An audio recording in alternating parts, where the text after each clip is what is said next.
honest, unsa yung pagkakaman idol ang mga tao. Honestly, 2 weeks ago, naano ko rin ang pakaman ang brother-in-law na taga-Mahayag. Wala pa ko ang pero naamang ko yung taga-alegriya nga nabidyohan. So, bitay sundalo na nakalakaw. Wala na siya kalakaw. To be honest, ako, hindi ko basta-basta magpapakaman. Correct, very good. Pero you go anywhere in the Philippines,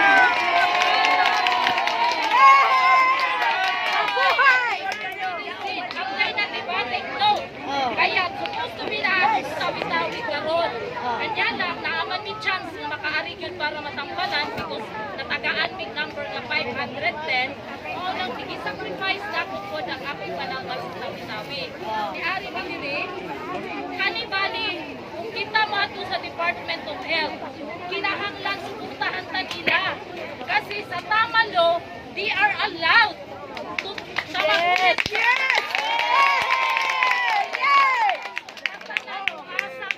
Sige. Naay pamaagi nga para sa doktor, naapoy pamaagi sa mga pilipin.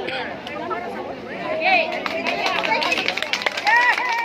ikaw in Norte, gusto niyo tanawin akong ID, pero may residence in Manila, which is 1987, 166, Central Kalayaan, Pasay City.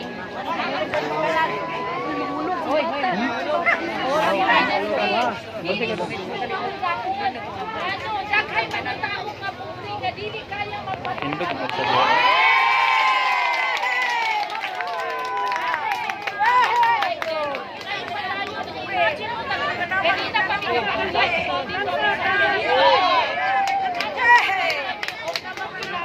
para lang makaayos.